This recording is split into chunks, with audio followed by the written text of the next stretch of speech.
Queridos, eu gostaria de convidá-los para refletirmos um pouco sobre uma instrução que está no Evangelho segundo Marcos, capítulo 4, versículos 26 a 29.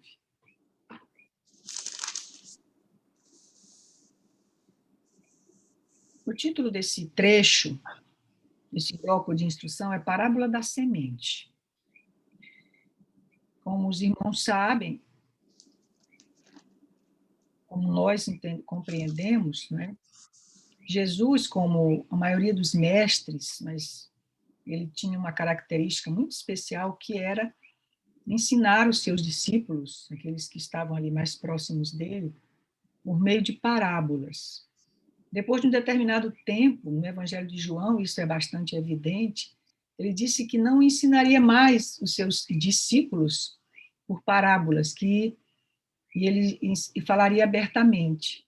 Falou também o Senhor, no Evangelho de João, que quando o Espírito fosse dado a essas pessoas que estavam ali ouvindo e acreditando e buscando este Senhor que estava no mundo nessa época, este Espírito de Deus ficaria com eles. Ele iria para o Pai, disse o Senhor, mas que o Espírito de Deus ficaria com ele e que esclareceria todas as coisas. Isso está posto no Evangelho segundo João.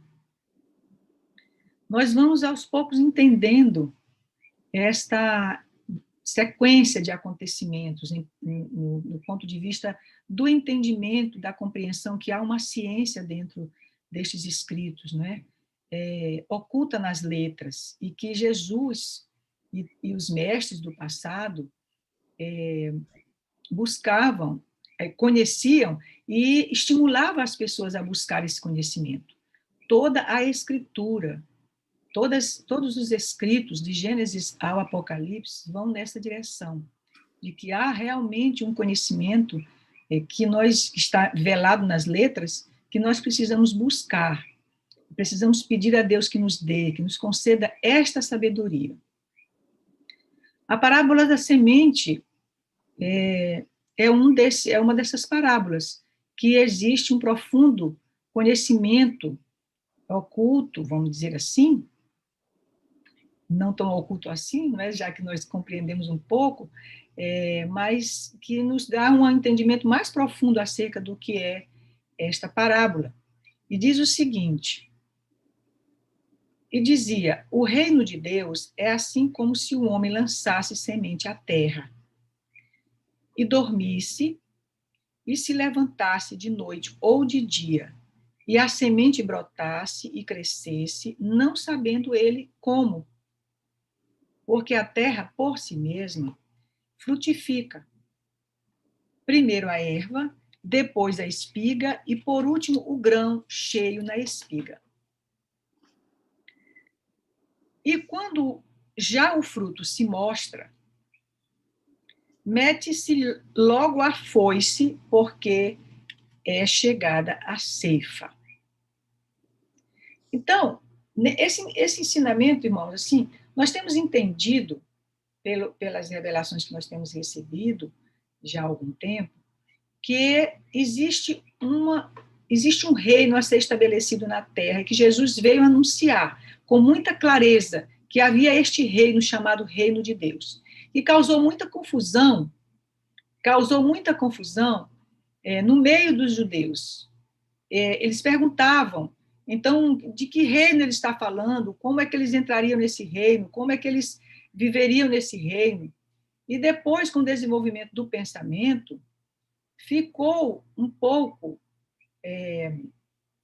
compreendido pelos religiosos, né, principalmente pelo cristianismo, que esse reino não era na terra, era um reino que era nos céus, porque Jesus falava do reino dos céus, mas era um reino que vinha dos céus, porque o próprio Jesus, quando ensinou os seus discípulos a orar o Pai Nosso, ele está escrito lá, né, que nesse clamor que era feito a Deus, era dito aos homens que clamassem a Deus por esse reino, né? Venha a nós o teu reino. Então, era um reino que seria estabelecido na terra, uma situação, um novo tempo, um tempo de desenvolvimento de todas as coisas, de esclarecimento, de iluminação das mentes, enfim. E esta parábola, ela fala disso com muita clareza. É muita clareza, que diz aqui que há um planejamento de Deus, não é? É como se um homem lançasse semente sobre a terra, uma semente à terra. Ele diz que isto é o reino de Deus, é assim. Pode se assemelhar a isso, para que a gente possa entender. Pensa bem, que coisa mais maravilhosa, como esse mestre, esse rabi, não é? Esse profeta, esse senhor, esse salvador ensinava, como ensina crianças mesmo, contando histórias, né? Não são contando histórias, mas parábolas, comparando, e o maravilhoso está nisso, comparando esse reino e outras coisas que também ele fez comparação com as leis naturais, com as leis da natureza, com a criação, para que a gente, podendo observar a criação, compreendesse esta ciência de Deus, compreendesse o que é oculto nela. Olha que coisa linda que é, não é? Então ele disse, olha, preste atenção, o reino de Deus é semelhante a um homem que lança uma semente à terra. O homem, quando lança uma semente à terra, que vai plantar, ele prepara a terra, não é? Ele diz assim, vou plantar milho aqui neste lugar, vou plantar algo que eu possa colher mais tarde. Então, ele vai e prepara a terra e lança aquela semente sobre a terra. Há um planejamento para que isso se dê. Então, a gente compreende, irmãos, pelo conjunto dos escritos, que desde que o homem, o ser humano, aportou neste mundo, desde que há vida e que teve condição favorável no planeta para que o homem habitasse, né? Esta alma, corpo e alma, iniciou, né? Foi iniciado este reino, porque tudo que aconteceu até aqui foi para que esse reino fosse estabelecido, tudo que aconteceu, desde o princípio até aqui. Por isso que quando Jesus chegou, ele dizia sempre, o reino de Deus é chegado, porque ele tinha vindo anunciar coisas novas, uma boa nova, não é? Boa nova, novidades. Quando ele nasceu, os anjos, diz o texto bíblico, cantavam hosanas ao Senhor, porque tinha se manifestado ali, naquele lugar, a boa vontade de Deus para com os homens, enviando aquela luz nas trevas, né? Nós ainda vivemos numa escuridão muito grande, porque não compreendemos coisas básicas da vida, do relacionamento entre as pessoas, não entendemos o amor, não compreendemos ainda o compartilhar da vida, não entendemos a vida, não sabemos direito quem somos, de onde viemos, o que nós estamos fazendo aqui. Então, ainda é um ambiente escuro, irmãos, mas está nos sendo dada a oportunidade de profundo esclarecimento sobre estas coisas. A nós que estamos compreendendo que somos um povo a quem Deus chamou de seu. Quem Deus vem instruindo, experimentando, né, dando oportunidades muito ricas de aprendizado. Então, ele diz que é como se o homem lançasse semente na terra. Então, quando lança a semente no dia, e no dia seguinte você já vai colher o fruto? Não. Então, o reino de Deus não é algo que pode ser dito, que vai chegar de uma hora para outra, pronto. Pensemos bem como é que se dá isso aqui. Ele disse, então, quando ele lança a semente na terra, e no versículo 27 ele diz, este homem dormisse, se levantasse de noite ou de dia, e a semente brotasse e crescesse, não sabendo ele como. Então, ele lança a semente, mas quem vai fazer esta semente crescer? Todo esse mistério, né, que não é o mistério, mas todo esse desenvolvimento, o desabrochar da semente, né, da terra favorável para que isso aconteça, tudo isso é dado por Deus, porque tem a ver com a vida, tem a ver com as providências de Deus, tem a ver com o Espírito de Deus, que é a ação, que é a própria vida.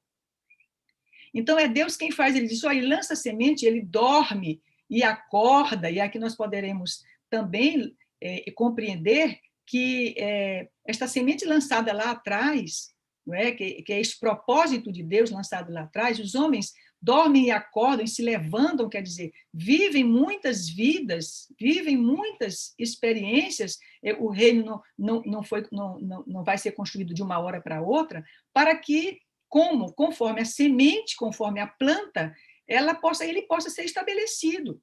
Então, e a semente brota e cresce não sabendo ele como. Quer dizer, ele está vivendo a vida dele, né, as almas, mesmo sem compreender bem, sem conhecer a profundidade disto e a profundidade de Deus, mesmo sem conhecer, ele está contribuindo para que este reino se estabeleça, mesmo sem saber, irmãos.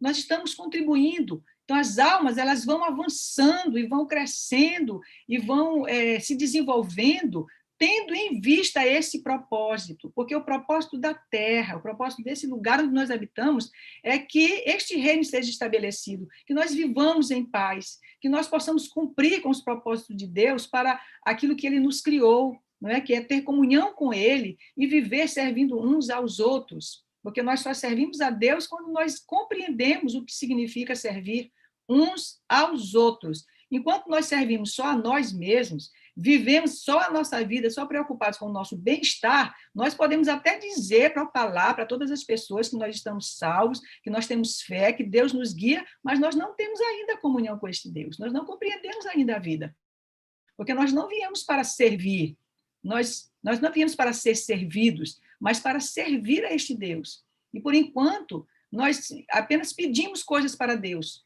não é? Nos servimos de Deus, de suas bênçãos, da sua misericórdia, do seu perdão, nos servimos das coisas que ele nos dá. Até que nós despertamos para a nossa comunhão com ele, a nossa natureza eterna, a nossa imortalidade, e aí então a gente passa a entender que nós somos servos uns dos outros.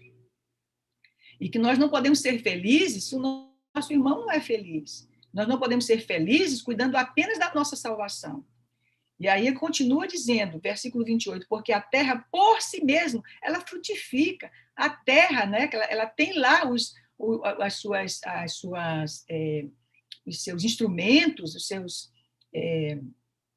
as possibilidades de crescimento, não é? Ela tem lá os seus metais, os seus nutrientes, né, melhor dizendo, ela tem os seus nutrientes para que esta semente se frutifique, ela tem as condições.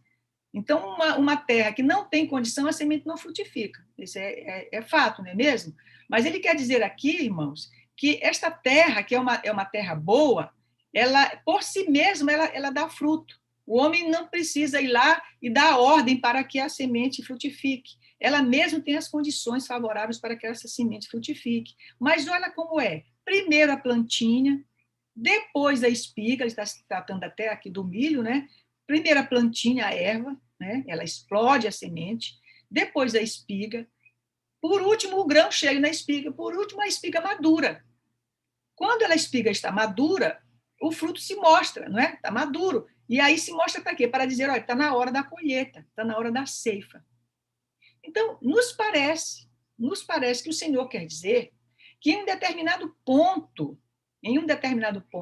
dessa história, haveria essa colheita. E nós estamos entendendo que Jesus veio anunciar essa colheita, veio anunciar que havia chegado o tempo, porque podemos considerar que desde que começou toda essa história, quando o homem iniciou o seu tempo nesta terra, até a hora que Jesus chega, irmãos, é um tempo muito grande. Mas da hora que Jesus chegou até agora é um tempo pequeno, considerando o tempo que o universo, que a criação existe. É evidente. Então, nós estamos considerando esse parâmetro. Então, Jesus está querendo dizer aqui com essa parábola que haveria um tempo de colheita, e nós estamos entendendo que nós chegamos nesse tempo, aonde esse reino precisa ser estabelecido com clareza, que as pessoas possam compreender que isto é um propósito de Deus, né? Que nós podemos fazer parte deste reino, e nós, como um povo a quem Deus vem guiando, cuidando, zelando, experimentando, nós temos responsabilidades nesta colheita, não é? Nesta ceifa, não é? E que nós não podemos nos perder sem a compreensão das coisas. A nós está sendo dada uma oportunidade de conhecer mais profundamente essa história, irmãos. Mais profundamente. É óbvio que há um nascimento, que há um desenvolvimento e que há uma colheita.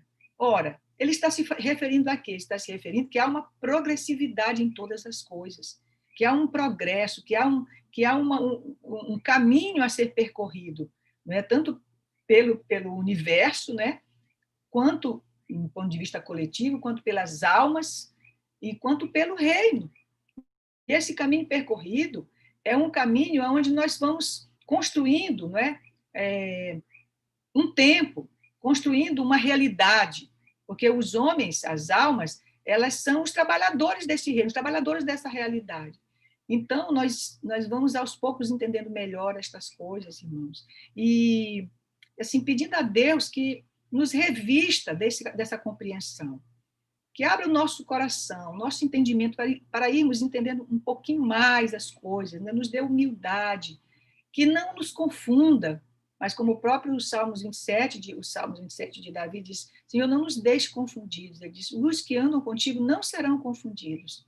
Então, nós pedimos ao Senhor que nos ajude na compreensão dessas parábolas, nessas pequenas histórias que ele conta, ensinando aquele povo, ensinando a nós hoje, e durante todo esse tempo é o que ele vem fazendo, para que a gente possa compreender melhor a nossa origem, para compreender melhor os propósitos de Deus, para compreender melhor, acima de tudo, a nossa responsabilidade como um povo a quem Deus, por meio de Jesus, dos profetas, desses mestres, vem pacientemente tentando instruir. Que o Senhor nos ajude, nos conceda, irmãos, o seu Espírito esta noite, para iluminar a nossa mente e o nosso coração cada vez mais. Amém.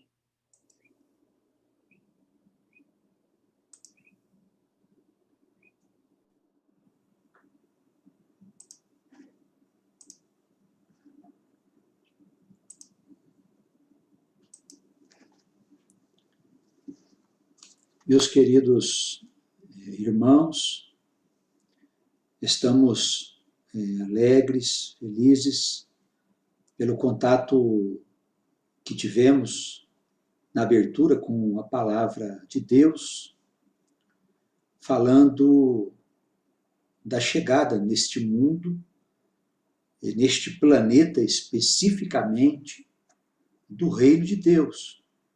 Quer dizer, uma civilização destituída de todos os males desta humanidade que hoje nós estamos vendo aí se debater com inúmeras dificuldades. Certamente, esse tempo haverá de passar para que se chegue à paz definitiva para todos nós. Por isso, a nossa alegria. Estamos revendo os conceitos anunciados há muito tempo. Estamos, graças ao nosso Deus, entendendo melhor o reino que foi anunciado. E a palavra para nós é um alimento que ajuda a nos manter vivos num mundo onde nós temos um grande número de pessoas que estão mortas, elas estão vivas apenas organicamente, mas em termos espirituais elas se encontram profundamente mortas por causa da ausência de Deus, a ausência do conhecimento de Deus, a ausência das bênçãos do nosso Deus em suas vidas. Então, que nós estejamos firmes, alegres, tranquilos, na certeza de que o nosso Deus continua zelando, cuidando de tudo que está à nossa volta. Nós temos afirmado nos últimos estudos que existe no universo uma fonte de inteligência, da onde vem todo o conhecimento que a mente humana tem acesso. E essa fonte de inteligência, ela também o próprio arquiteto que construiu o universo que nós vemos com os nossos olhos e todas as coisas que estão à nossa volta. Nós percebemos, e a ciência testifica, que estamos num lugar onde tudo é permeado de um sentido inteligente, tanto o mundo microscópico, né, assim como o macrocosmo, todas as coisas que nós examinamos com instrumentos, com o conhecimento acumulado, tudo que examinamos está marcado pela presença de algo inteligente, que a ciência ainda não admite ser o nosso Deus. Né?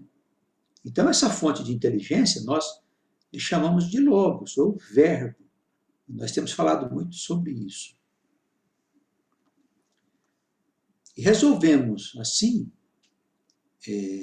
promovermos agora um estudo de alguns capítulos do Evangelho de João, onde nós vamos ter contato ainda com os ensinamentos desse verbo divino, né? E com o pensamento grego. Nós sabemos que o Evangelho de João ele se fundamenta em muitos princípios de doutrinas que foram criadas na Grécia. Então, nós vamos examinar alguns conceitos para que nós tenhamos a nossa edificação nesse dia. Nós pedimos aos irmãos que abram no Novo Testamento o Evangelho segundo João.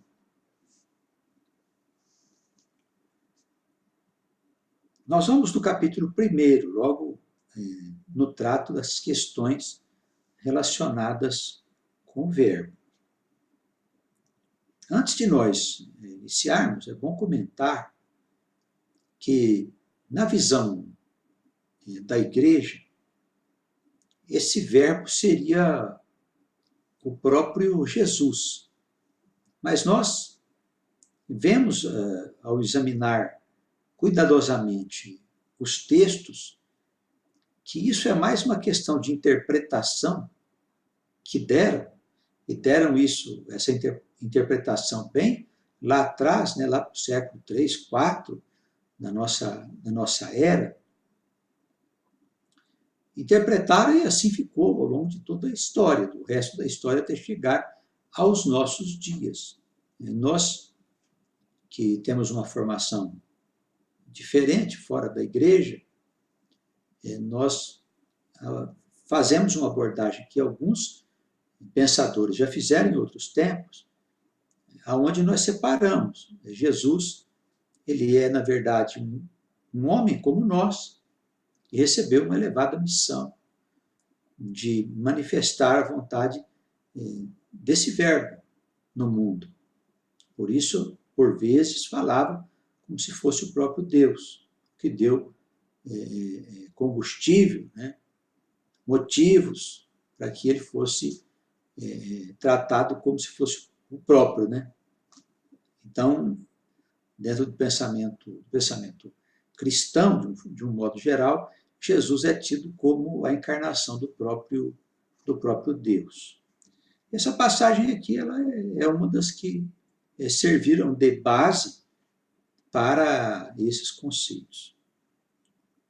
Então, nós vamos fazer uma leitura aqui rápida e vamos tecer alguns comentários. Os irmãos podem, na medida do desenvolvimento, anotar alguma pergunta, dúvida, colocações que queiram fazer. Depois nós vamos ter um espaço aí para as perguntas. O Evangelho segundo João, ele começa o capítulo 1 da seguinte maneira: no princípio era o Verbo, e o Verbo estava com Deus, e o Verbo era Deus. Ele estava no princípio com Deus. Todas as coisas foram feitas por ele, e sem ele nada do que foi feito se fez. Bem, logo no começo do Evangelho, no primeiro versículo, a gente percebe que não há nenhum tipo de consideração que esteja em conflito com o que nós temos ensinado. Porque nós temos afirmado que, antes de tudo começar, na verdade só existia o eterno. E que esse Logos divino, esse Verbo, ele estava em Deus. E ele é o próprio Deus, quando se manifesta na relatividade da criação. Primeiro se manifesta o Verbo, que é o chamado Logos, e depois a criação. E nós vemos que as coisas, elas estão aqui postas justamente nessa ordem. Então, no princípio era o Verbo, no começo de todas as coisas, era ele que começou a obra, e o Verbo estava com Deus, e o Verbo era Deus. Ele estava no princípio com Deus. Então, eu penso que tenho falado para os nossos irmãos, né, com quem a gente conversa e estuda, que essa palavra Deus ela é uma palavra de tradução muito deficitária. Porque quando a gente vai no Antigo Testamento, né, nas escrituras hebraicas, nós vemos que ali essa palavra está associada à expressão Elohim, que mais significa espírito. Então, quando está acontecendo o processo criativo, lá no começo, Deus fez o céu e a terra e tal, o Deus que está fazendo é um Deus espírito, é um Deus que está executando. Então, na verdade, o Verbo fazendo com que o seu espírito, o poder da sua mente, possa moldar a criação, através da alteração do elemento primitivo, que é gerado nesse período, que vai dar origem à energia e à matéria mais tarde. Então, o Deus que cria, que faz, já é o próprio Logos, já é o próprio Verbo com o seu espírito. Então, o mais adequado aqui no começo aqui da introdução é a palavra Deus, ela ser substituída pela palavra eterno. O Verbo estava com o eterno, e o Verbo era o próprio eterno. Né? Isso é só para que os irmãos entendam que há problemas muito sérios na tradução, problemas sérios, né? Na tradução que se faz dos originais para a nossa língua, para o português. E não é só nisso, não. Há muitas outras passagens que descaracterizam o sentido, porque foram traduzidas de uma forma inadequada. Não é por maldade de ninguém, é por uma limitação das pessoas, por falta de entendimento. Todas as coisas no versículo 3, todas as coisas foram feitas por ele, né? Por este Verbo. E sem ele, nada do que foi feito se fez.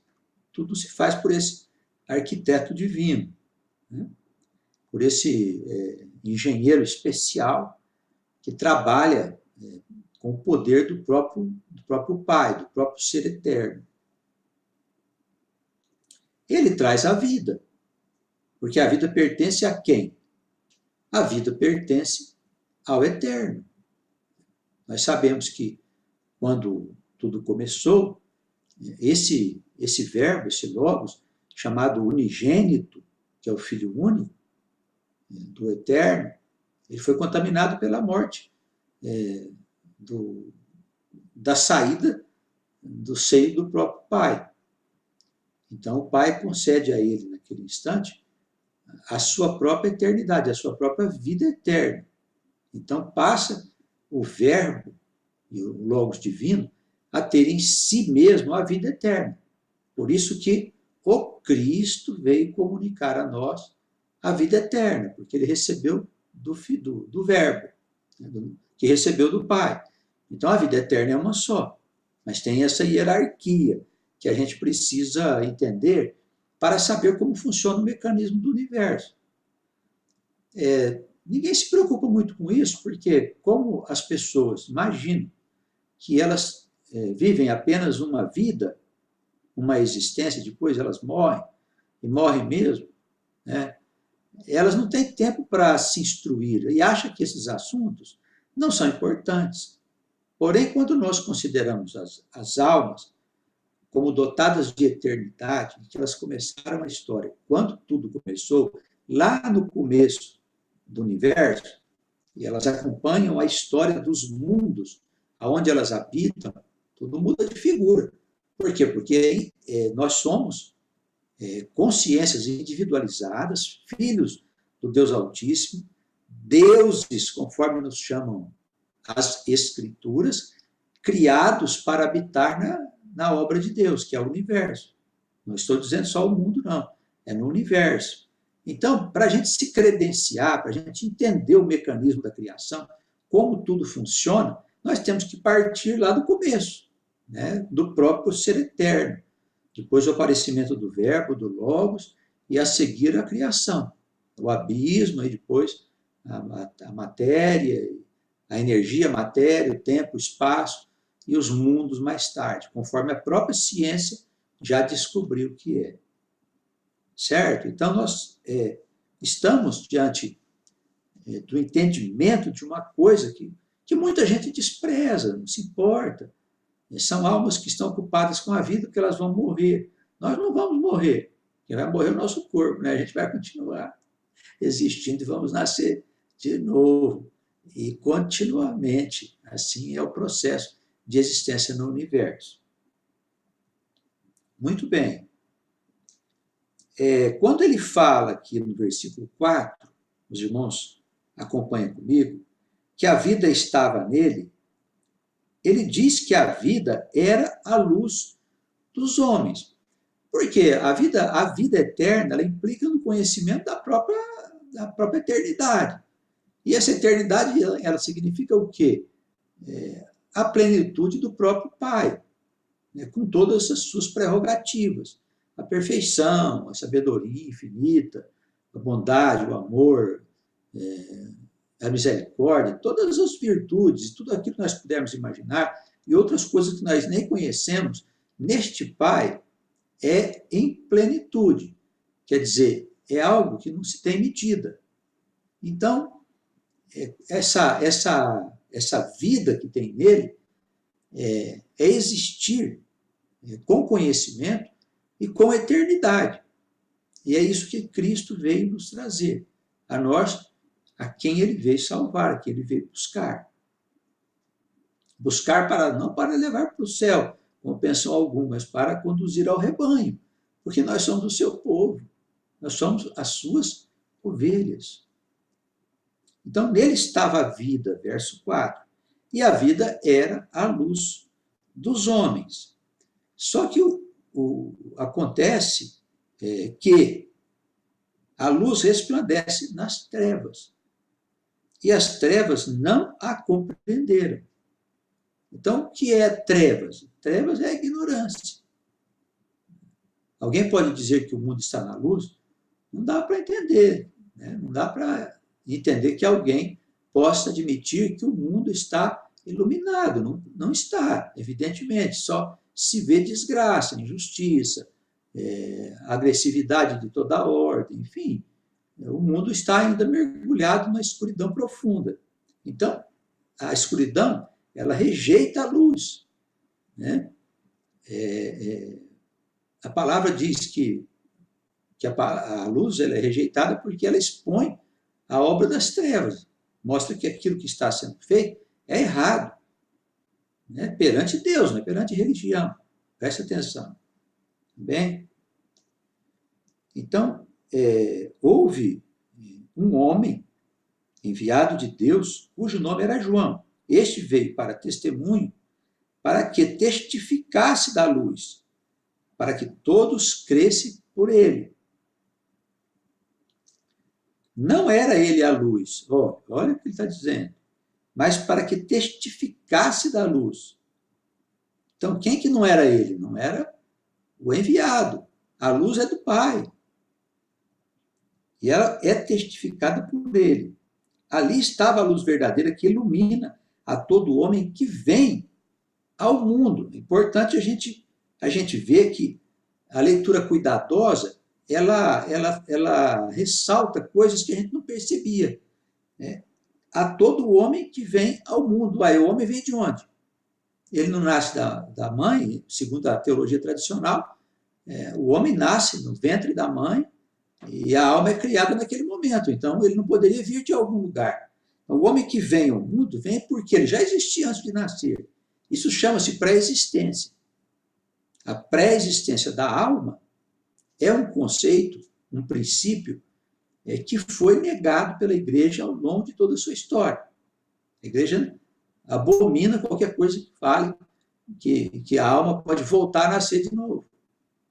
Aí é coisa do Satanás, vai por aí afora. Heresia e tantas outras coisas mais. É impressionante como hoje, depois de tanto tempo, as pessoas ainda querem ficar sendo guiadas por ensinamentos lá da Idade Média, e de muito tempo atrás ainda.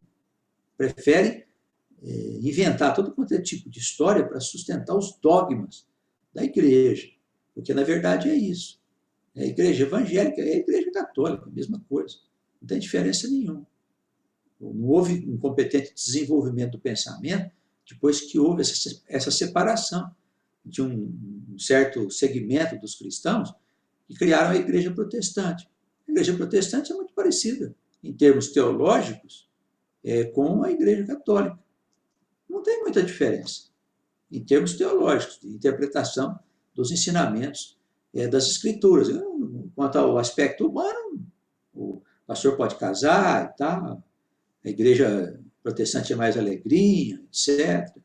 Está mais perto das pessoas ali, com a Bíblia e tal, mas em termos de teologia, é a mesma coisa.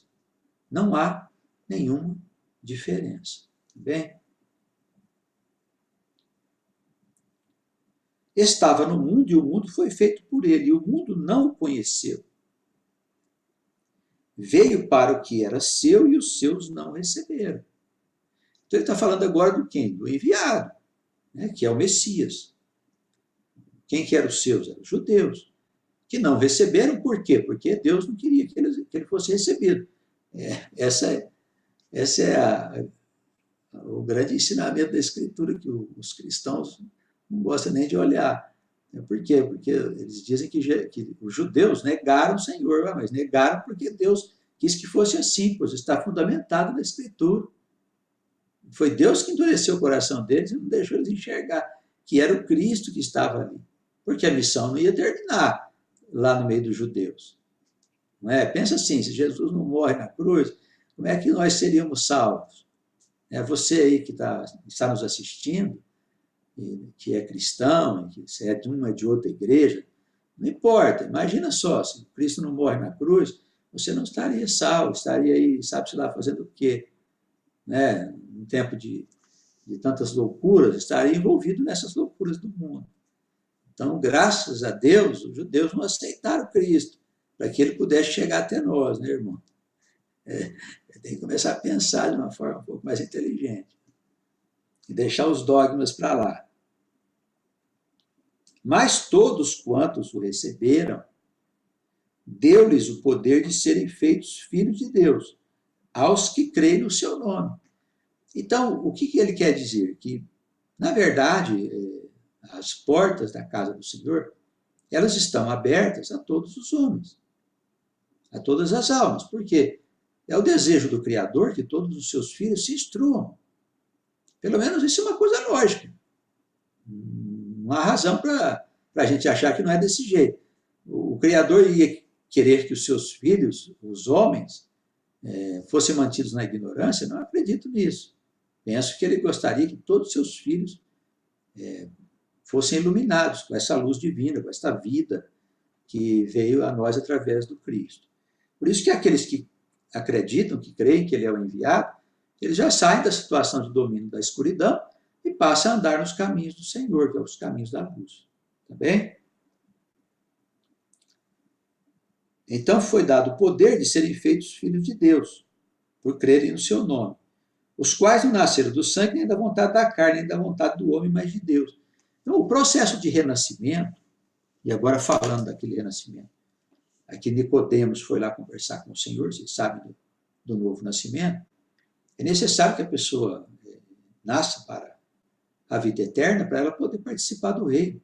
Então, a palavra, ela quer dizer aqui que esse processo de esclarecimento da pessoa, de salvação, de busca, esse processo ele é conduzido por Deus. Essa salvação, esse poder de transformar as pessoas comuns em filhos de Deus, não é feito por homens, por doutrinas, por igrejas, por nada. É pelo poder do nosso Deus Altíssimo. É isso. Então, aqui, até o versículo 13, não há nenhum tipo de consideração que contrarie os princípios gerais dos ensinamentos que têm sido abordados aqui nos nossos estudos. Isso me parece bastante claro.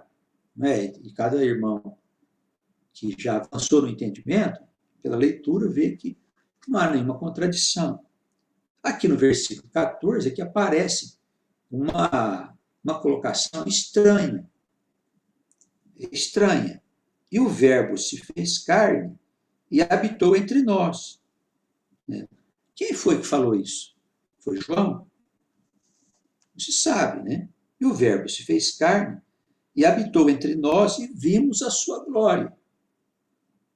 Então, o que é o verbo se fez carne? Ele está falando do nascimento de Jesus. Então, essa passagem foi utilizada pelos teólogos da igreja para dizer que o Evangelho de João diz que o verbo se tornou carne e veio habitar na terra. Resta a seguinte pergunta: bom, quem é que ficou cuidando do universo? Porque o universo tem que ser cuidado a todo instante. Pois o motor da criação é o verbo, é o logos. É ele que faz tudo funcionar. Então, se ele deixa o lugar dele e vem morar aqui na terra para poder passar uma temporada aqui como Jesus, quem é que cuidou do universo nesse tempo? Nós sabemos que não pode ser o eterno. O eterno não interfere diretamente na criação, a não ser por meio do seu filho, por meio do verbo. Então, dizer, não, ele nasceu como Jesus, mas ao mesmo tempo ele governava o universo, assim, é uma explicação miúda, só para atender a essa doutrina rasa que existe dentro do cristianismo. Mas se nós formos investigar a fundo, nós vamos ver que há uma impossibilidade, porque o verbo não é uma pessoa. Ele não pode se transformar numa pessoa. Assim como os anjos. Os anjos não são pessoas. Eles são fragmentação do próprio verbo, que eles compõem os mecanismos da criação. E eles não nascem como pessoas, não podem tomar um corpo, encarnar, como nós chamamos, os anjos. E muito menos o verbo. Então, há algo esquisito nessa passagem, que está aqui no versículo 14.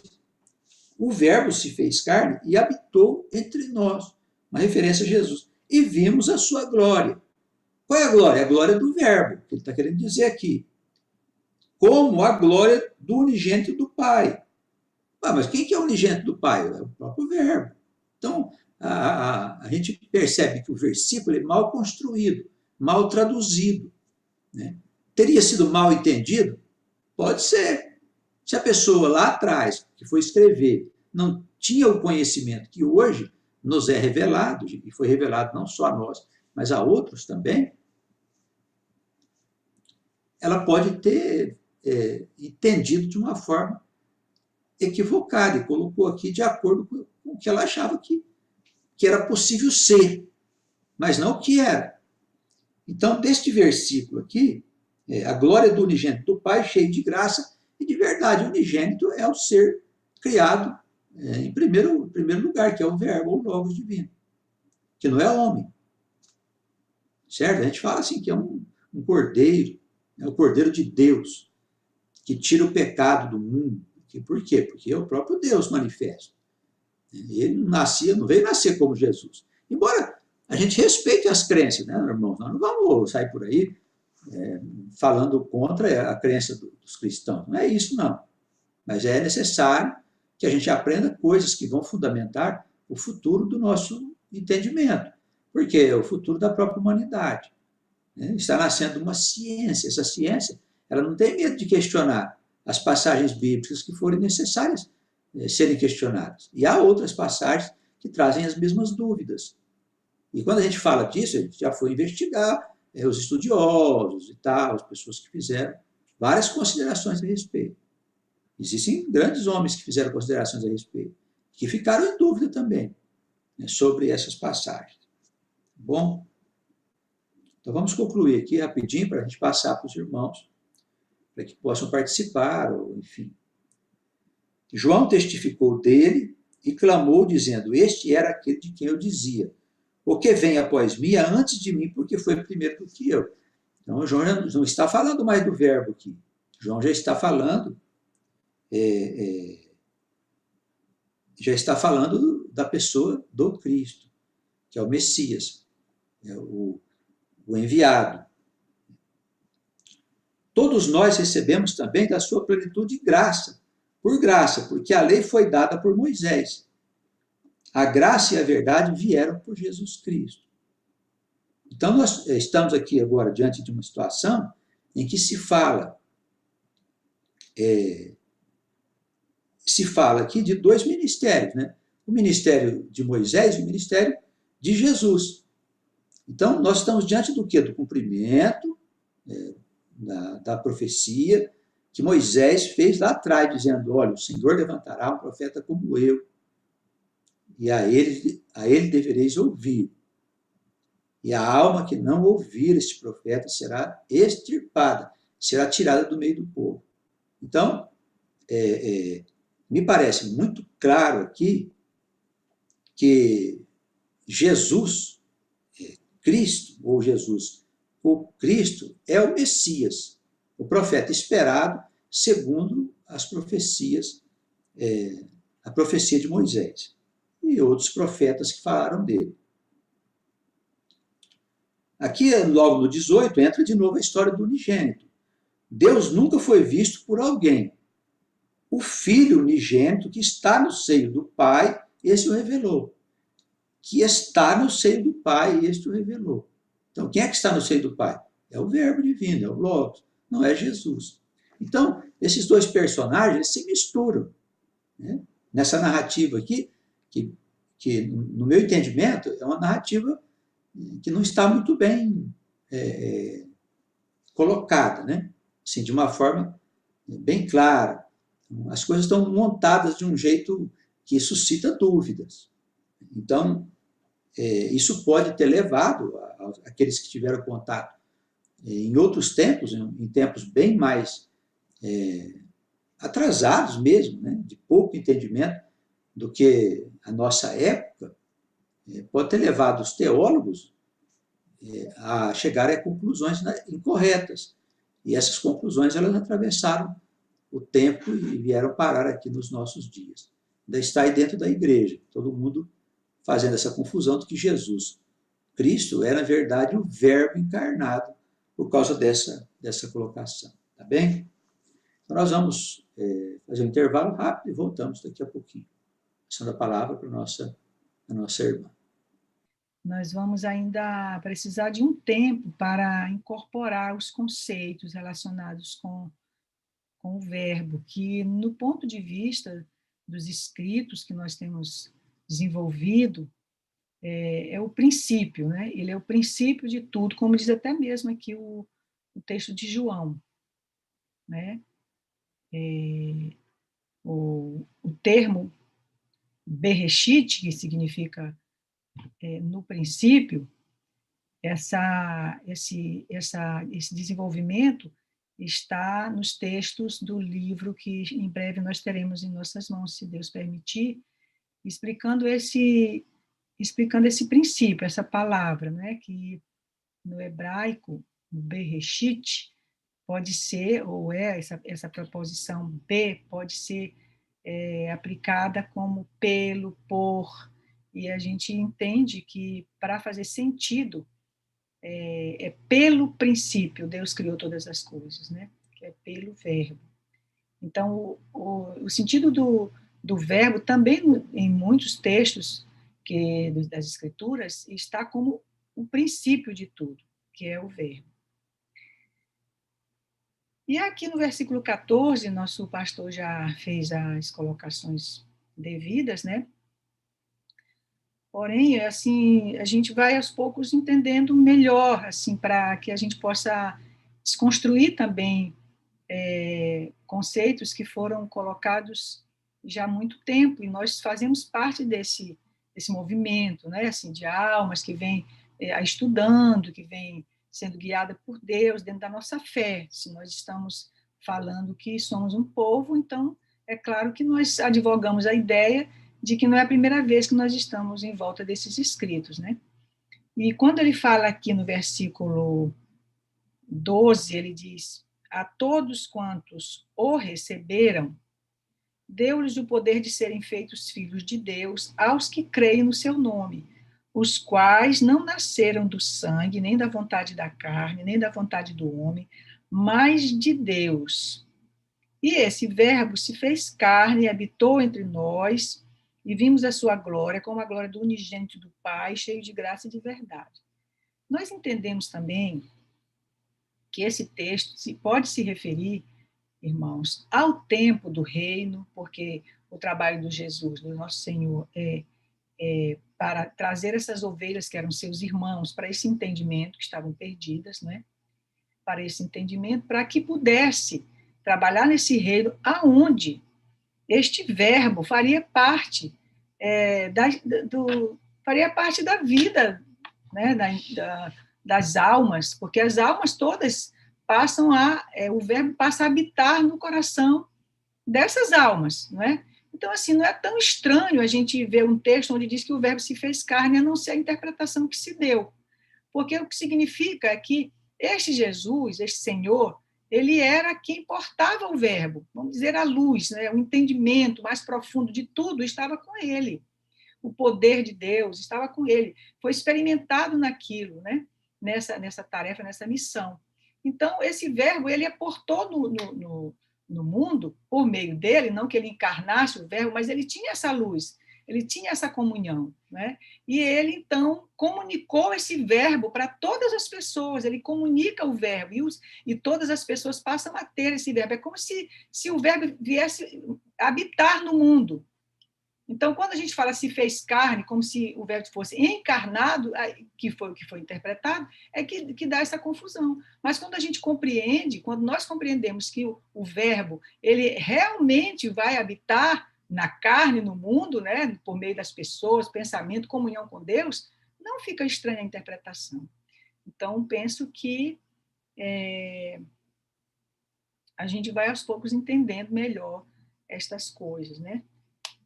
E lógico que, à medida que a gente for amadurecendo, que vamos compreendendo melhor também a própria língua original, nós vamos decifrando melhor esses códigos, né? E desconstruindo esses dogmas. Isso que é muito importante que a gente faça esse esforço. Nosso pastor já voltou. Vamos agora ver se tem perguntas.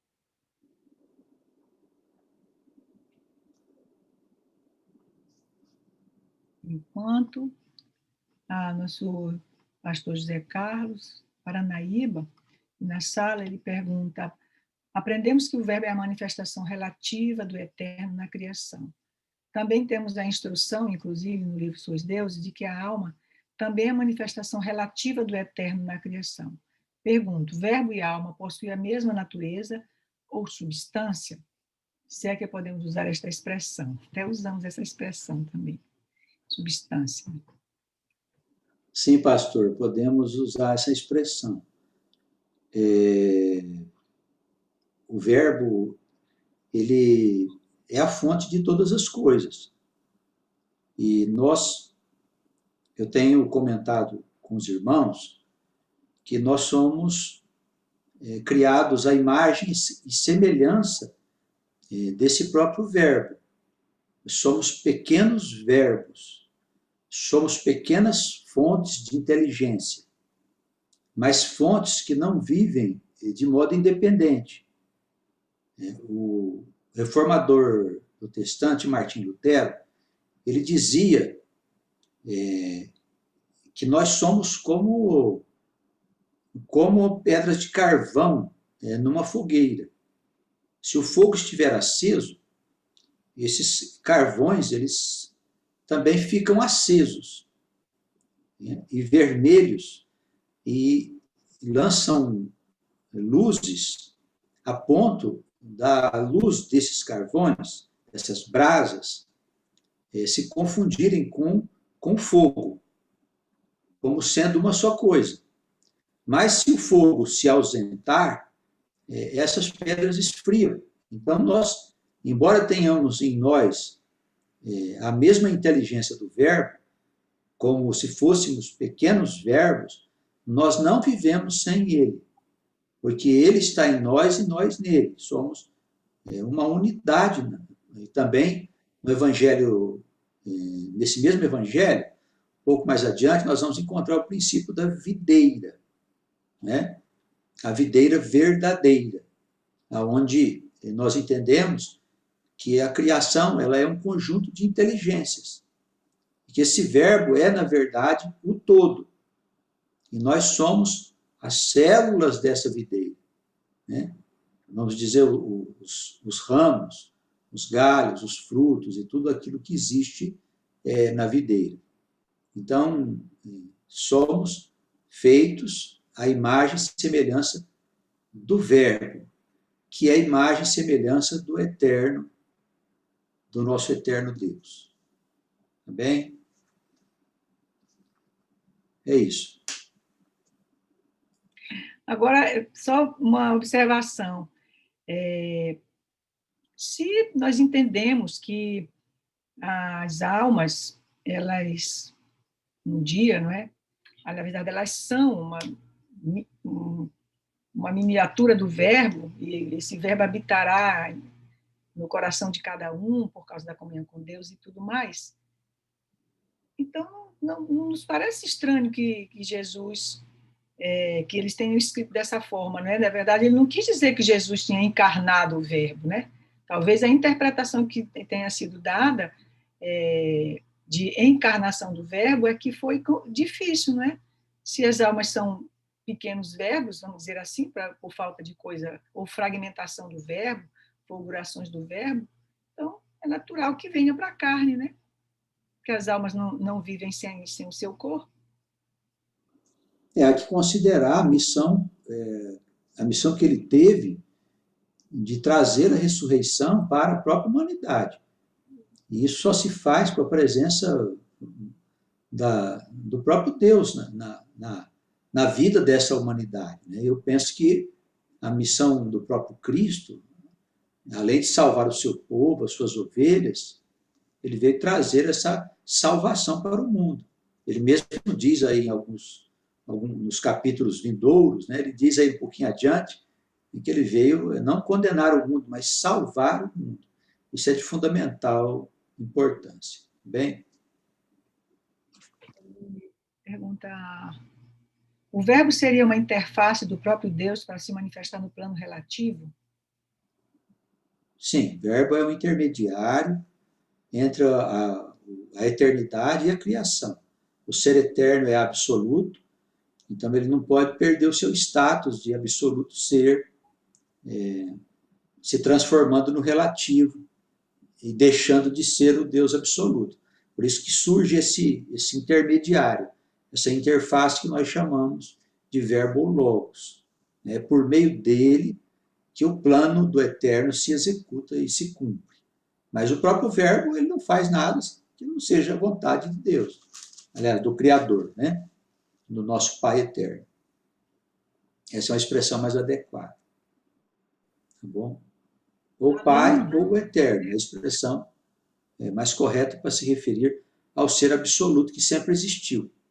Então, esse ser, ele não foi criado por ninguém. Nós existimos no seio desse Pai. Toda a criação dele, todo o universo que é imenso, é uma coisa sem medidas na nossa imaginação, existe dentro do ser eterno numa bolha de existência relativa. Então, forma como se fosse uma dualidade. E quando isso não existe, existe só o ser que sempre existiu, que é o ser absoluto, de onde todas as coisas saíram. Em resumo, tá? É isso. No YouTube também, Alain pergunta, Alain Machado, esta ideia do verbo ser Jesus, pelos teólogos, através dessa passagem, de outras, não será enfraquecida ou esclarecida com os adventos do Apocalipse? Não será enfraquecida como, irmão? Enfraquecida ou esclarecida com os adventos apocalípticos? Eu penso que todas as doutrinas, coisas que existem que não são do bem, que não são de Deus, tudo isso vai desaparecer com os eventos apocalípticos e a luz vai se fazer presente em todo o mundo. E nisso o povo de Deus tem uma missão muito especial, que é de levar a luz a toda essa humanidade. Isso cabe ao povo Israel, né, ao povo das escrituras sagradas, seja ele quem for, constituído de quem for, né? Cristãos, uma parte, judeus, um dia vai formar uma nação só. Então, a grande tarefa de Israel é orientar as nações no caminho que elas precisam seguir. E as doutrinas falsas, os conceitos equivocados, tudo isso vai desaparecer com a mudança dos tempos. Tá bem? Deus te abençoe aí, meu irmão. Jesus falou, toda planta que o Pai Celestial não plantou será arrancada pela raiz, né? É verdade, será desarraigada, né? Tá certo. Pastor José Carlos pergunta novamente aqui, Jesus comunica a vida eterna que recebera do Verbo divino. Se cremos e também recebemos a vida eterna, poderíamos comunicá-la a outras pessoas? Sim, podemos comunicar a vida eterna a outras pessoas. Podemos salvar as pessoas. Podemos também condenar as pessoas, não como juízes, mas porque somos porta-vozes das palavras do nosso Deus. Então, quando nós anunciamos a palavra, nós estamos fazendo o papel do próprio Cristo, como se nós tivéssemos recebido dele uma herança. Por isso nós falamos em nome dele, do enviado dos céus ou diretamente do Senhor. Então, temos, sim, ao apresentar a palavra a uma alma, a condição de salvá-la ou de condená-la. Não somos nós que vamos condená-la, mas a palavra que nós anunciamos é que servirá de parâmetro para o julgamento dela no juízo final. Bem, é isso. Bom, nós estamos sem perguntas agora, pastor. Opa, que bom. Quer dizer que todo mundo está entendendo tudo. Não sei se é bom não, mas parece que os irmãos ficaram satisfeitos ou... deixa eu ver se tem mais alguma no YouTube aqui. Então vamos ver aqui alguns pontos de vista, até aparecerem algumas coisas. Vamos. Algumas perguntas. Vamos. Vamos lá? A irmã tem algum para abordar? Alain novamente entrou aqui com a pergunta dele. Em cima desse versículo 14, não podemos também entender que foi através deste profeta e de sua envergadura, dizer que foi através dele pela primeira vez que este verbo adentrou em plenitude ao mundo? Sim, podemos afirmar com toda certeza, Alain. Através dele, o profeta veio o verbo divino, Logos, ele falou pela boca do Senhor, como ele nunca falou em tempo algum, através de nenhum profeta, com a clareza, com a profundidade que ele revelou. Tanto que o ensinamento que nós percebemos, especialmente no Evangelho segundo João, é um ensinamento universalista.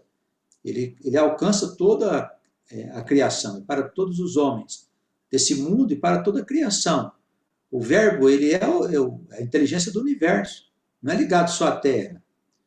Por isso que ele não ia deixar lá o seu mundo, a sua criação e suas tarefas, que são cotidianas, né? Tanta coisa que ele tem que operar no universo para poder encarnar aqui e virar Jesus.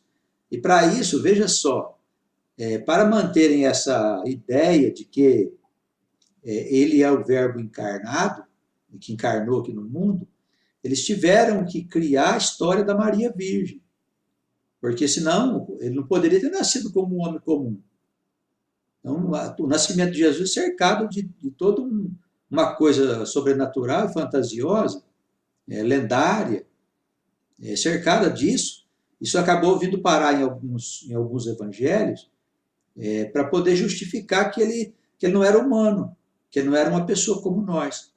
Tudo bem, a gente não tem nada contra a igreja acreditar dessa forma, não temos nada contra, é a forma como os cristãos idealizaram a sua fé. Porém, as escrituras hebraicas, os livros do Antigo Testamento, não chancelam esse tipo de coisa. Não chancelam. E as narrativas do Novo Testamento falam que ele era filho de José. Nós temos narrativa que fala da genealogia dele. E a genealogia para em José, não para em Maria.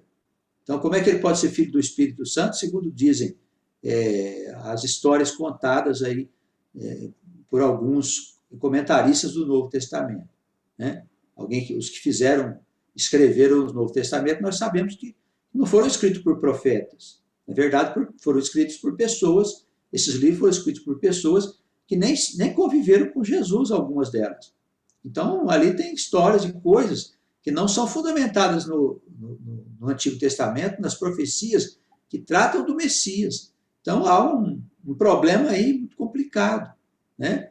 Então, é melhor a gente deixar o cristianismo, esse cristianismo aí da Maria Virgem, tal, de Jesus, Deus, etc., deixa com os cristãos, isso é um problema deles, não é problema nosso.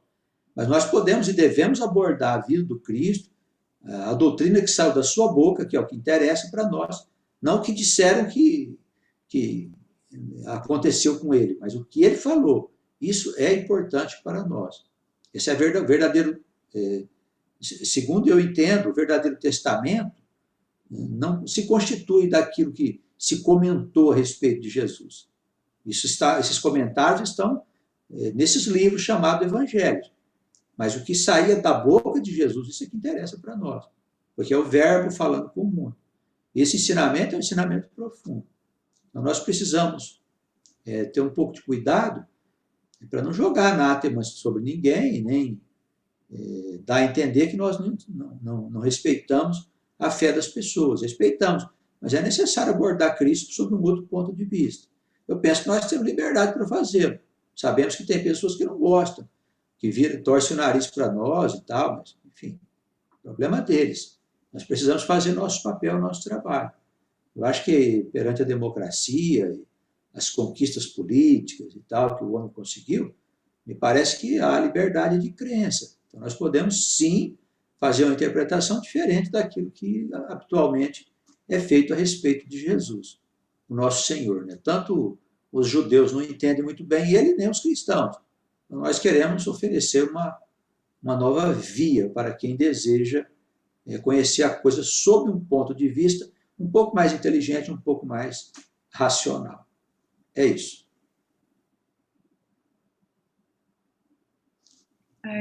Sidney, aqui da YouTube, pergunta a nosso irmão Sidney: pastor, o verbo tem vontade própria como uma individualidade?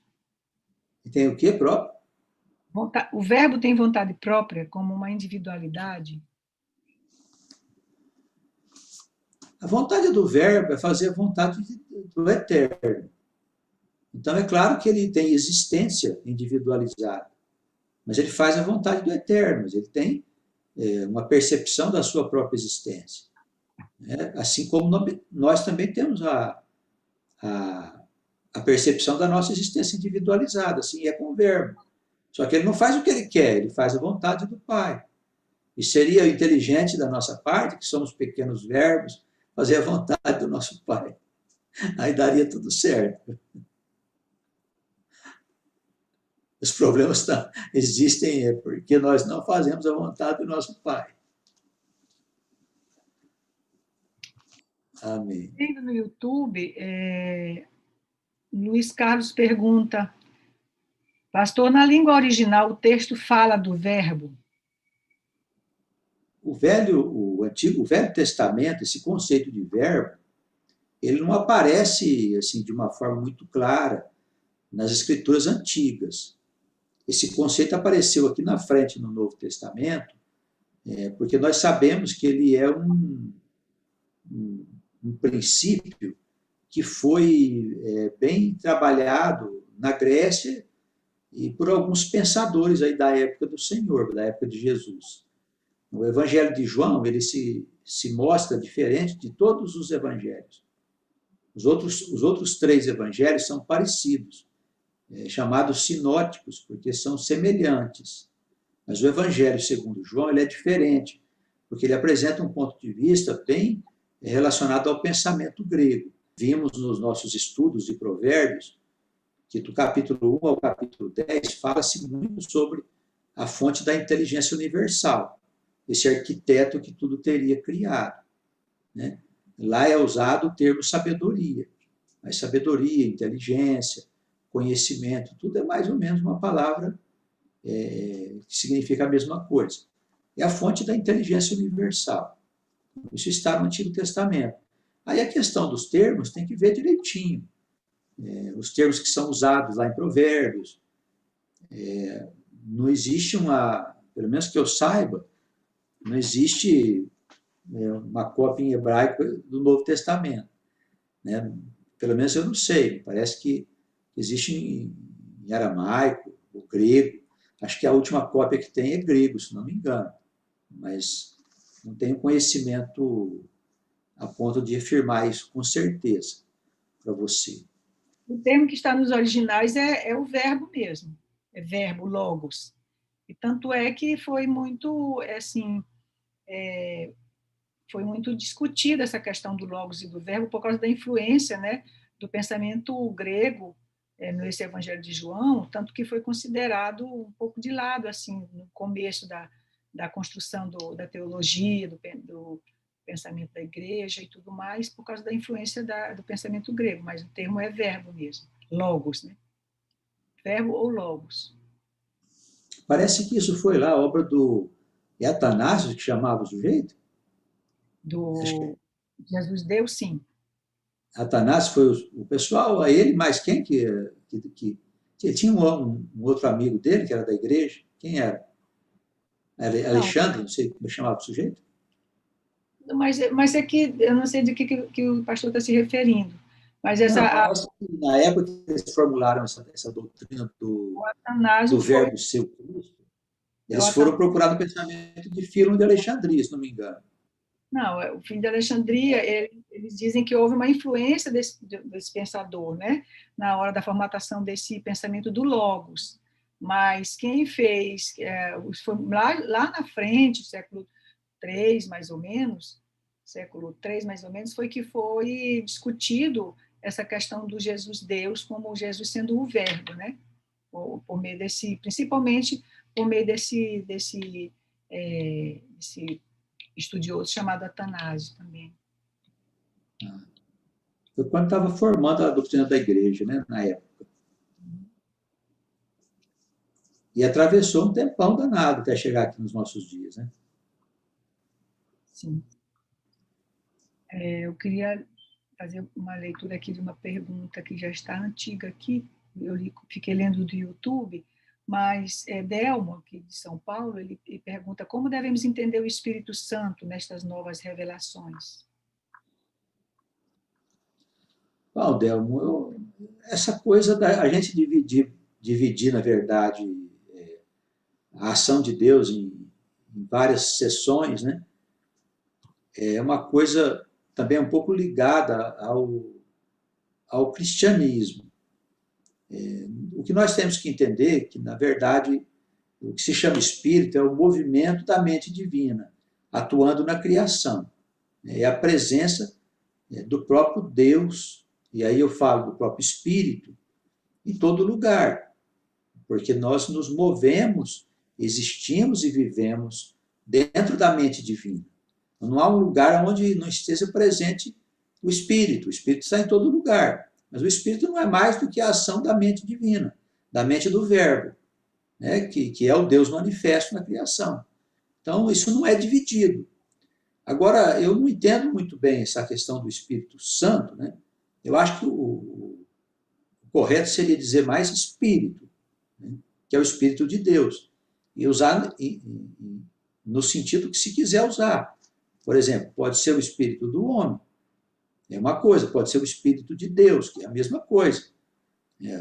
O espírito do homem é resultado da atividade da sua mente, durante toda a sua história existencial.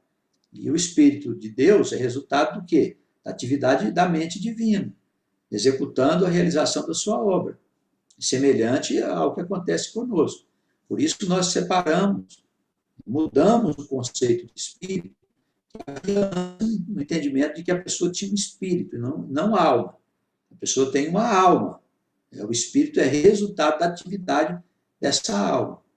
Então, essa expressão Espírito Santo, eu acho uma expressão indevida, inadequada. Né? Por quê? Porque santo quis dizer que é o Espírito de Deus. Pode ser que eles usaram essa expressão para diferenciar do Espírito do homem, ou do Espírito das coisas. Aí botaram o Espírito Santo ali. Então, alguns estudiosos dizem que no original não havia essa palavra santo, foi acrescentada. Mas eu não tenho elementos para afirmar que isso é verdade. Talvez lá atrás podem ter colocado isso para diferenciar do espírito do homem ou das coisas. A pastora quer argumentar sobre isso também, pastor? Alguma coisa?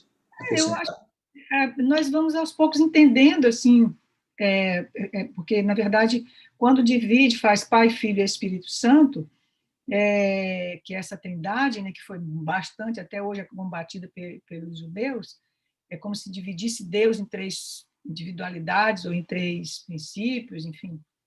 Então, a gente nós ficamos muito tempo trabalhando com esse conceito do Espírito Santo, né?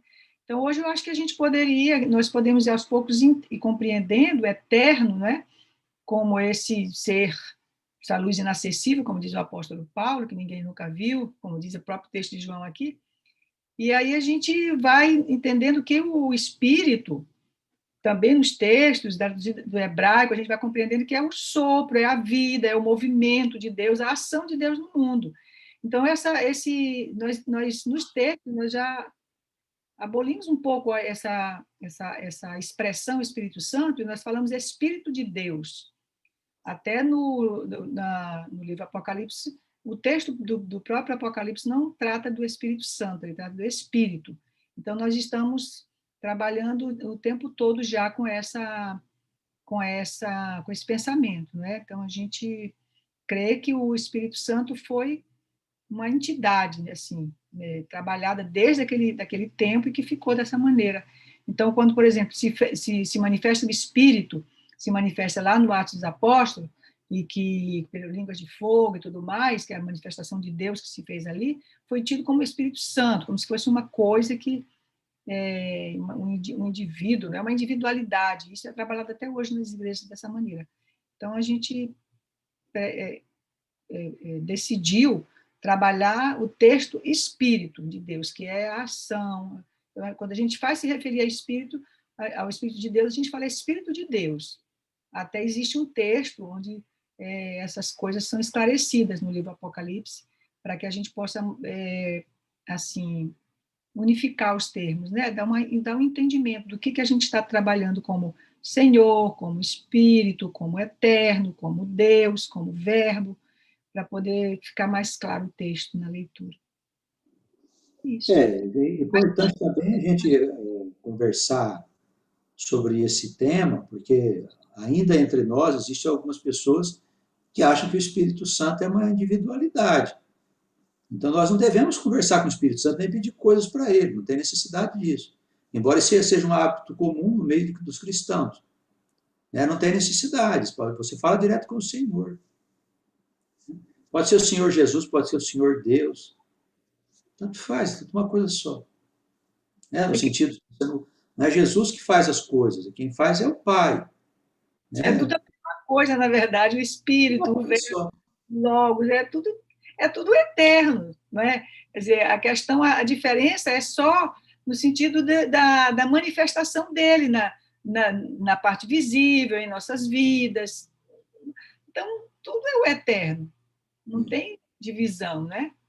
Bom, mas então vamos aqui ainda na sala, nosso irmão Márcio, ele pergunta, quando no verso 15 diz que ninguém viu a Deus, é por dificuldade dos nomes atribuídos a Deus há passagem que fala de um Deus inacessível e há outras que mostram Moisés e os profetas falando com Deus.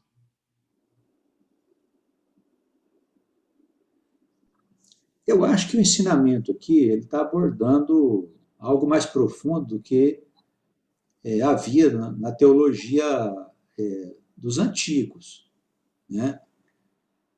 Eu acredito que Moisés não falava com Deus, ele falava com o Senhor, ou com um anjo enviado, alguma coisa assim, né? Há indícios nas escrituras do Novo Testamento, em alguns livros, que Moisés recebeu a lei dos anjos, e não de Deus. Então, essas coisas, os teólogos, os estudiosos, na verdade, eles já acharam essas diferenças. Assim, porque ninguém viu Deus, ninguém viu o Pai, né? O apóstolo Paulo aborda a questão falando de luz inacessível, uma coisa que você não acessa, porque é o absoluto. Como é que você vai ver o absoluto? Você não vê. Tudo que você vê, ou você, no máximo, você vê o Logos divino na forma de alguma coisa que você possa entender. Uma vez que o Logos é um ser abstrato, ele não tem forma. Você imagina, ele não está no lugar da criação. Embora ele apareça, às vezes, nas visões dos profetas, sentado num trono e tal, como um ancião de cabelos brancos e tal, mas é uma representação. É uma representação daquele que é o ser mais antigo do universo. Mas ele, na verdade, está em todos os lugares do universo.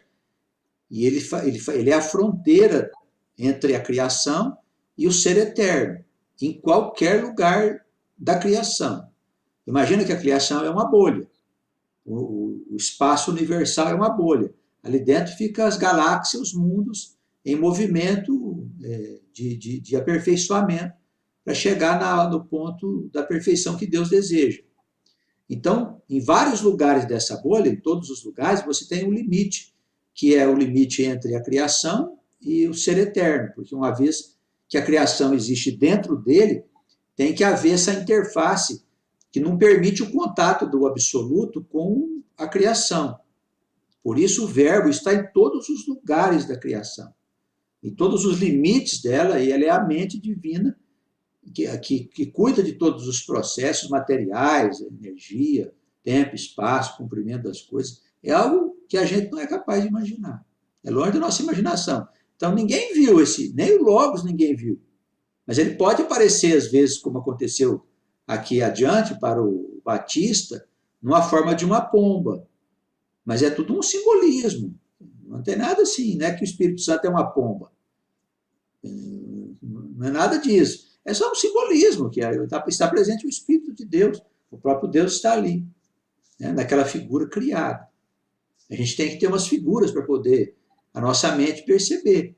Às vezes, a gente vê alguma coisa no mundo invisível, quando estamos dormindo, sonhando, e a gente vê mais com os nossos olhos, da nossa mente, do que da forma como aquilo realmente é. Nós vemos pela nossa condição de perceber, e não da forma como ele realmente é. Isso acontecia nas visões que os profetas tinham, guardadas as proporções devidas, evidentemente. Tá? É isso. Ricardo Mácula, de São Luís, ele pergunta, no versículo 13, em continuação ao versículo 12, onde o autor diz no final, mas de Deus, ele estaria se referindo ao Senhor, fazer despertar primeiro as almas mais maduras em se tornarem filhos de Deus, visto depender principalmente de Deus, completando, neste caso, existe uma diferença nesta narrativa entre a alma mais jovem e a mais madura? Sim, Ricardo, com certeza. É Deus que opera tudo em todos.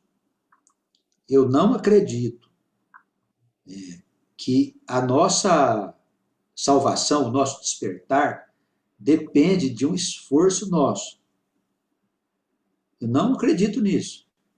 Eu creio que a experiência da alma amadurece o seu, vamos dizer assim, o seu mundo interior.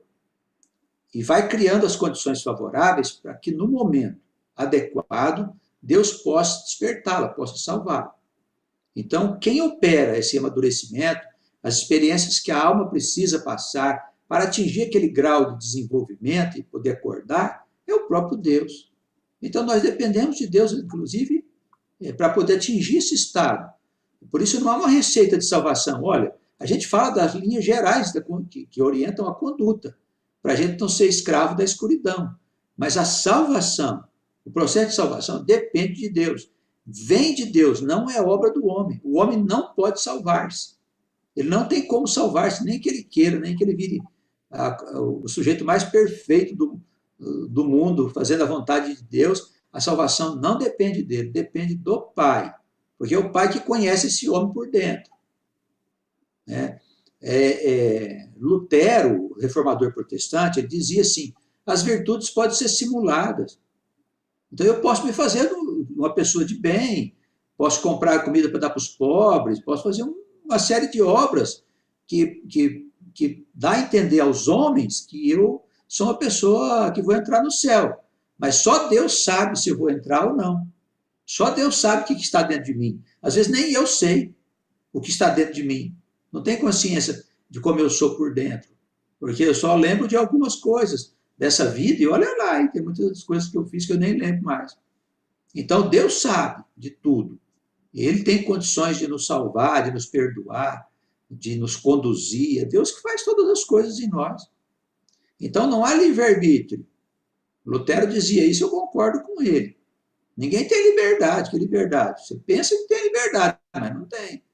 Nós nos movemos na mente de Deus, existimos e somos coroados de vida por esse Deus. Nós dependemos em tudo de Deus. Podemos saber de tudo, podemos ser um grande sábio, filósofo, pensador, cientista, seja o que for. Nós dependemos de Deus em todas as coisas. E o plano dele se cumpre, ninguém foge daquilo que está programado. Pode parecer que algumas coisas estranhas, tá? Mas será que Deus quis aquilo? Deus faz tudo acontecer. Nada se move, nada na criação se move sem que a vontade dele se cumpra. Nós pensamos assim, né? Tá? É isso, pastor. No YouTube, Antônio de Pada pergunta, o ensinamento do versículo 13 seria o mesmo de nascer da água e do Espírito? Bem, pode ser tratado dessa forma, né? A água e o Espírito é batismo, né? O que é batismo? É nascer da palavra, que no meu ponto de vista, no nosso ponto de vista, não se trata da água física lá que os discípulos de João Batista batizavam, né? Eles estão por aí batizando até hoje, mas se trata da palavra de Deus, da água e do Espírito, que é o batismo do Espírito. A pessoa tem conexão com a mente de Deus, entra em contato com a mente de Deus, havendo nela uma manifestação que pode comprovar a presença de Deus ali naquele lugar, abençoando aquela pessoa e despertando ela para as coisas eternas. Tudo isso é obra de Deus. Não há nada que possamos fazer exteriormente que nos conduza interiormente ao encontro de Deus. Nada. Tudo depende dele. Então eu não vou me esforçar? Não, você tem que se esforçar porque faz parte, né, de nós lutarmos para vencer as trevas. Mas a vitória só nos dá o Senhor. A vitória não é obra nossa. Então, nós dependemos dele em todas as coisas. Tá bem? Ainda Antônio pergunta, quanto ao versículo 14, a Bíblia judaica completa traduz esse versículo como: a palavra se tornou um ser humano e viveu entre nós e vimos a sua Shekinah. Como é que é a palavra? A Bíblia judaica completa fala que a palavra se tornou um ser humano e viveu entre nós e vimos a sua Shekinah. Mais ou menos a mesma coisa, né? Assim, a ideia é mais ou menos a mesma, né? A tradução dessa Bíblia é um pouco difícil. Por que não quer admitir que Jesus é uma pessoa como nós? Que é nosso irmão? Ele é o primogênito de Israel, do povo de Deus. Então, olha, se as almas não nascem continuamente, nós somos o mesmo povo lá de trás, se não é assim, irmão, é catolicismo, é evangelismo, tanto faz. Sabe, se nós não somos eternos, se nós não somos o povo, se não somos as almas lá do passado, o que nós estamos fazendo aqui, gente? É isso mesmo. A alma não nasce continuamente, nós temos obrigações, responsabilidades perante o nosso Deus, perante o Deus de Israel, perante o nosso próximo, perante a civilização que está se formando, de tanto tempo de história. Se nós não estamos conectados em tudo isso, se nós nascemos mesmo apenas uma vez, vamos viver, alguns anos vamos morrer, dá licença, eu vou me embora já. Deixo vocês aqui com a pastora. Eu vou passear um pouco, vou me divertir enquanto estou vivo. Daqui a pouco eu vou morrer, sei lá para onde eu vou. Quer dizer, a ideia da vida única é uma ideia, uma coisa estúpida, sem sentido, inteligente, irmãos. Então, nós temos que entender que Jesus, ele é um de nós, é um do nosso povo, ele é o nosso irmão mais velho, investido de uma missão diferente de todos os outros homens. Mas ele é um homem como nós. Aliás, nos chamava de irmãos. Os Salmos falam dele sofrendo como nós. Os Salmos falam dele. Eu não entendo por que os religiosos vão lá e pegam só o versículo que interessa para eles, para sustentar essa coisa que eles chamam de teologia. Mas os outros versículos que tratam do sofrimento do Cristo como um homem que sofreu, que lutou, que foi caluniado, que passou por muitas dificuldades para atingir as condições favoráveis para ele poder ser o nosso Salvador, isso ninguém fala. E não é num salmo só, não, está em diversos salmos do rei Davi. Então, sabe, irmãos, assim, não dá. Não tem sentido, qualquer sentido, se só existe uma vida. E se nós somos essa coisa medíocre aí, que a pessoa vive 70, 80 anos, e se achando que é uma coisa que não é nada, se iludindo, para depois de descobrir que está condenado ou está salvo eternamente. Não dá, essa teologia é caquética. É isso mesmo, irmã, a palavra? Depende do que quer dizer. Hã? Depende do que está querendo dizer, né? É muito velha. Caquética não é velha, não. Ah, não? Desculpa aí, pessoal.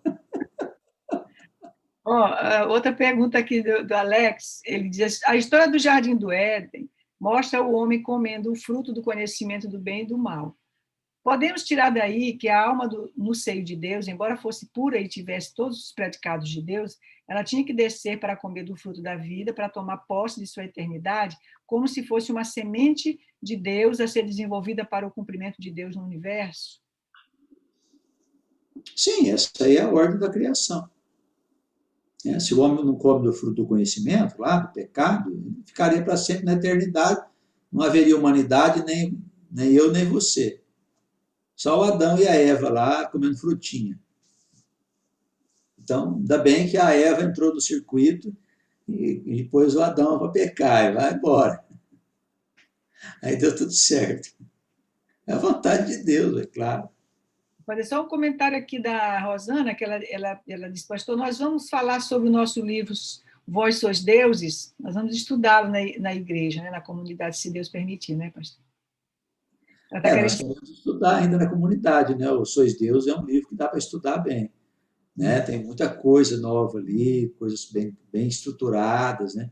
Um trabalho cuidadoso que nós fizemos aí ao longo do tempo. Viu? Vamos sim, se Deus quiser, né? Agora com a vacina, chegou a vacina do Brasil, se Deus quiser, logo esse ano vai, até o final do ano, vamos pedir ao nosso Deus que o povo esteja vacinado, a gente possa voltar a ter um pouco mais de liberdade de nos reunirmos, né? Para a gente poder estudar. É uma coisa tão boa, tão maravilhosa, que também é bom, mas presencialmente é melhor, né? Cláudio Loureiro, aqui também no YouTube, pergunta, seria errado considerar a palavra similar ao verbo e somente Moisés, a palavra similar ao verbo, e somente Moisés, os profetas e Jesus tomaram seu conhecimento? Se for considerado como a energia do eterno, ele pode estar no homem pela sua inteligência. com a analogia de Lutero sendo nós os carvões. Abafados não transmitem energia, mas se soprados pela energia do oxigênio ou pela energia do eterno, os carvões também transmitem energia. Sim, a gente foi feito para... Nós fomos feitos para a glória, né? Usando uma linguagem bem bíblica. Né? Nós somos feitos para a glória de Deus. Nós somos primícias da criação. Né? O que é primícia? As coisas mais preciosas que Deus criou. Nós que somos homens. Mas isso só tem sentido se a gente estiver inserido, se nós estivermos inseridos na grande obra de Deus. Que sentido existe se nós vamos morrer e desaparecer, uns ficar eternamente no inferno? É uma coisa estranha demais, fora de sentido. Né? Essas coisas, nós temos que entender que nós somos deuses, nós somos filhos do Altíssimo, somos eternos, como eterno é o nosso Deus, o nosso Pai. E com certeza nós existimos, vivemos e brilhamos por causa do brilho de Deus. O que há de bom em nós vem de Deus. O que há de ruim em nós é que nós ainda estamos patinando ainda na ignorância. Mas isso vai acabar, vai chegar um tempo que nós só viveremos na luz de Deus. Mas é normal, é assim mesmo. O processo evolutivo ele gera toda essa história.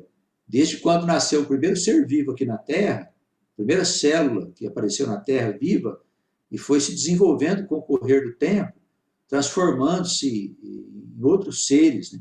Até chegar à condição de proporcionar a existência de uma linhagem de seres vivos que deu origem ao ser humano. Então, é toda uma grande história. A construção de uma civilização é algo muito complexo. Mas um dia nós vamos saber dos detalhes, porque essa ciência ela vai se desenvolver. Nós estamos apenas fazendo alguns comentários em torno desses princípios. Mas outros virão e darão o devido desenvolvimento. E quando a gente estivermos vivos, e quando nós estivermos vivos, nós vamos continuar escrevendo e desenvolvendo o pensamento, para a gente entender. Mas a glória é de Deus, mas nós fomos criados também para a glória, não para sofrimento, não para ser entregue à escuridão. Deus quer ver a gente brilhando, né? Em todos os sentidos, assim, no sentido de sabedoria, de vida, de felicidade, de plenitude. Isso vai acontecer no mundo novo. Na nova humanidade, nós vamos viver muitas coisas boas, maravilhosas. Haverá paz para todos. Bem, é isso.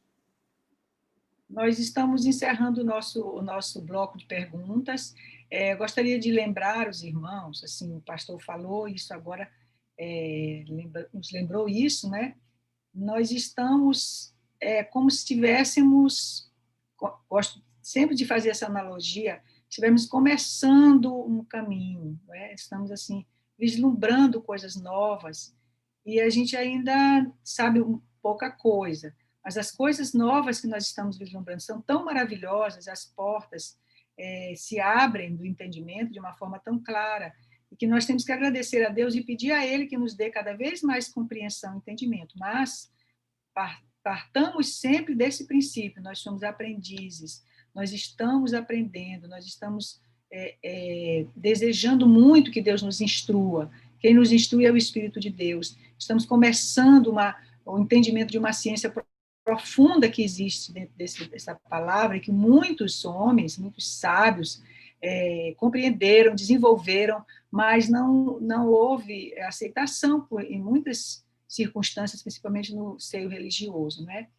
Então, claro que isso causa estranheza, e a gente, à medida que a gente vai avançando, que o Senhor vai permitindo que a gente avance, nós percebemos o quanto isso é difícil para a compreensão e para quebrar o espírito antigo que tem em nossa mente, né?